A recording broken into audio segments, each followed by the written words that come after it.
just a bit of housekeeping here. This session is on general topics in hip. We will be having a separate session devoted to alternative bearings and some surgical technique later today. So I'd like to open the microphones up to some questions from the audience. Anil, why don't we, while we're waiting for everyone to run up to the microphones here, could you just give us your own perspective in terms of evaluation of patients that are presenting with, labral pathology, impingement? What are you telling them? How long does it take to recover from these procedures? And is that a hip at risk long term? What are our concerns? That's a lot of issues.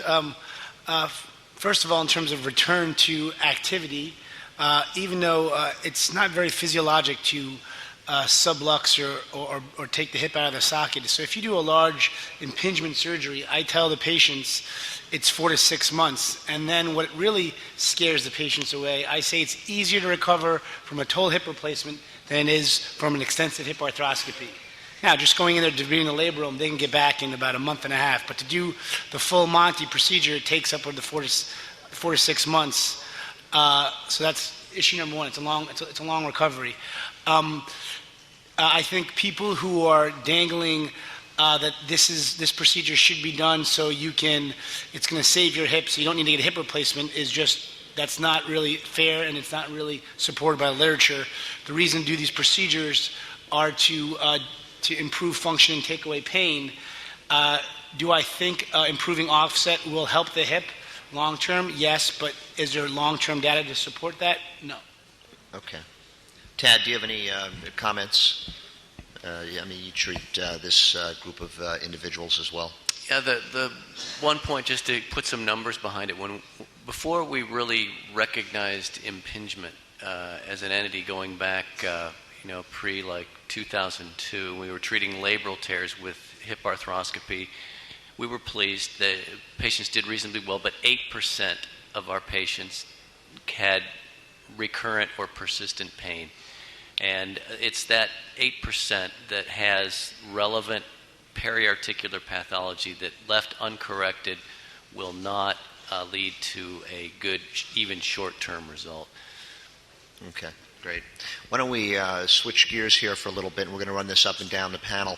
I always like to get a flavor of what people are doing in real life on the panel.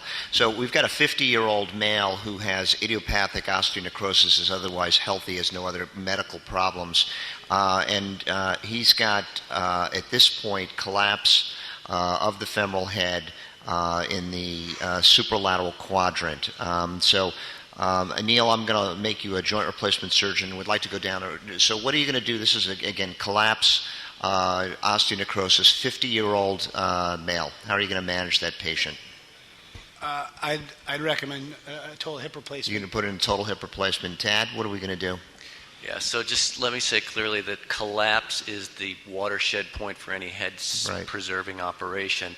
And depending upon the size of the lesion, I would most likely be doing a total hip replacement. I would consider a hip resurfacing in an AVN patient, and we can talk about the results are not as good overall, so but I would consider it in a small lesion. Right, so I was hoping either you or Bill were going to bring that up, and maybe the two of you can go back and forth on this. What's the determinant as to whether or not you're doing a resurfacing in a necrotic hip? Is it the size of the necrotic lesion? Is it the location of the necrotic lesion? Could you give us some information on that? Well, it's both. It's the size in particular, though, because the concept of hip resurfacing is predicated on the idea that the bone that you're capping remains in the femoral head is viable and will support the resurfacing component. So if that is not the case, if there is not viable bone and the lesion is large, then it's not logical to think that a hip resurfacing would be a good choice. Okay, Bill? It would have to be a very small lesion for me to do a resurfacing. I'd be much more confident doing a total hip replacement if there was collapse. Dr. Suri?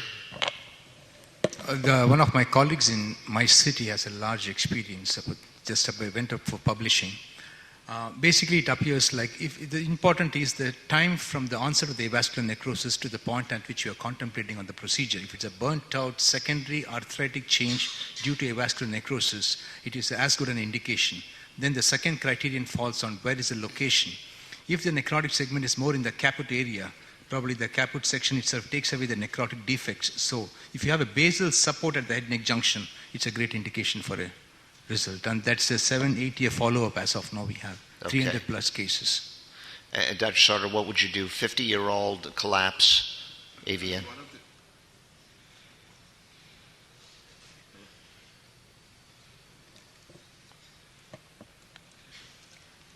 May I just add one more thing? I mean, just to qualify this point is, at this point in time, since you have the larger articulations, there's always a standby. If you find that the cover base is deficient. All right, we'll get started with the... So I'm going to talk about templating of a total hip, and this will be a little bit of a carry-on from the first lecture, if you recall some of those biomechanical measurement parameters. And also I want to expand it a little bit in terms of sort of preparing yourself and thinking about all the right things to do a total hip replacement.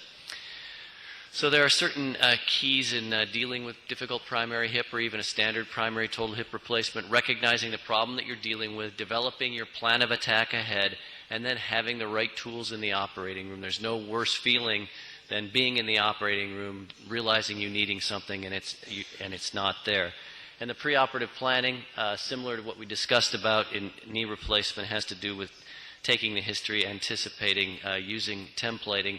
And to be more specific, there are some essentials in terms of taking a history, knowledge of prior sepsis, particularly important, patient counseling and risk assessment relative to some of the conversations we've had surrounding DVT, risk of infection, risk of other medical complication, and then ruling out other non-hip pain generators. I guess this to some extent goes without saying, but worthwhile remembering.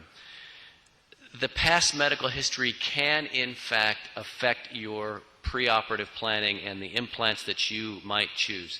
It might alter your approach. So for example, if you have a patient with dementia, alcoholism, or some other reason for altered mental status intermittently, you might change your approach to an anterior approach. You might change your approach if there's a history of irradiation. You might change your implant choice if there's a history of osteonecrosis, as we were just referring to, relative to resurfacing or total hip. If there's a medical condition, you might want to have that medical condition optimized ahead of time, like Paget's disease, planning for the deformity.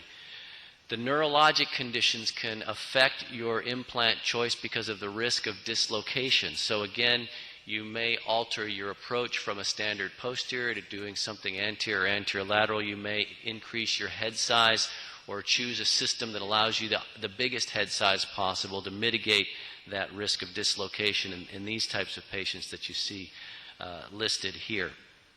And likewise with ankylosing spondylitis, or in particular psoriatic and rheumatoid, there's a slightly increased risk of infection, and you'd want to counsel your patient be aware of that.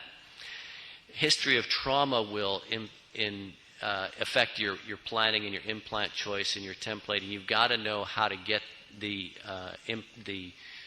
traumatic implants out. You've got to know what systems they are, and try to do that with the minimum amount of wasted time in the operating room. So get the old operative reports, or at least identify the devices. And remember that childhood hip diseases, when they present to you for a hip replacement, can lead to radiographically subtle but very challenging deformities, things like increased anteversion, unusual offset, shortening, malrotation, some of which may not be apparent on plain radiographs. So in Perthes, for example, you may get a metaphyseal-diaphyseal mismatch where you have a very large metaphysis and a very slender diaphysis, making templating and sizing really important. In DDH, again, a combination of small size, excessive anteversion, and leg length discrepancy requiring particular planning. Are you going to anticipate with, say, a Crow 4 type of situation needing to do a subtrochanteric osteotomy? In the pediatric condition, remember that there's the issue of the retained hardware, but the other issue, and maybe the more important issue in the operating room, is what sort of alteration in the mechanics or the alignment of this hip was performed by the pediatric orthopedic surgeon, and how are you going to overcome that in the operating room in addition to trying to get the hardware out. So there may be rotational changes in addition to the varus and valgus if you're looking at an osteotomy. And then lastly, consider the impact of contractures and scar formation. Consider the impact of a fixed pelvic obliquity on your leg length, on your leg position, and on the potential stability of the hip, and whether an adduction contracture, for example, might be corrected at the time of operation. So create a checklist. Look for pelvic obliquity. Check the range of movement. Assess the amount of version as the patient walks, and assess the amount of stiffness, leg length discrepancy, and the functioning of the adductors. With regard to the radiographs, you need orthogonal views. You need to be able to see two views of the femur, a low pelvis film, and further views such as Judet views can give you an assessment if you're concerned about the anterior posterior column, likewise with the CT scan. You've seen this particular image. The templating goals are then to allow you to estimate the size, and depending upon your ability to know the magnification of the radiograph, you will have a certain degree of accuracy. Restore offset, restore hip center, and set your target length.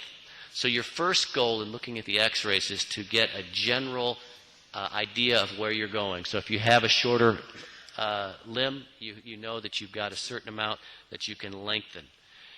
I'll start out typically by templating the acetabulum, determining the size of the cup we're going to use, where you're going to place the center of rotation, and relative to the teardrop again. You can get some idea of size. If you know the mag of your x-ray, you can determine the size of the acetabulum, and then with the acetate, just lay it directly onto the radiograph, determining where the optimal position is, and then mark the center of rotation. You'll do the same thing on the femoral side, where you're matching the component size to the diaphyseal and metaphyseal dimension. It used to be with cemented hip stems, it was a matter of where you put the neck cut. With the cementless systems, it's a matter of how the taper matches the patient's inner cortical diameters that will affect the position of the stem. And you'll have to estimate that with your templates. So if you're using a cementless implant that has a round cross section, you have an opportunity to place that higher or lower, and you can determine sizing looking at the template.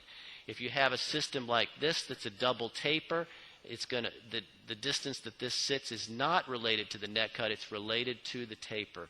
So what you'll do is place this acetate up, you'll mark the center of rotation of the neck, and then you can begin to reconstruct the leg length and get an idea as you put that together about what you might be expecting in the operating room. So for this situation, if you put the hip center, the acetabulum here, you know where the hip center is. If you lay the acetate on the femur, you know where the femoral component will lie, and you can determine what will be the change in offset and the change in length and anticipate that through templating preoperatively. You also may determine in a more dramatic situation like this that the change in length required to put the hip back in the hip center is too much to accomplish without some additional reconstruction such as an osteotomy below. So templating and planning provides an intraoperative roadmap that allows you to choose the component that fits the anatomy and best fits the patient's history and allow you to avoid mistakes. Thank you.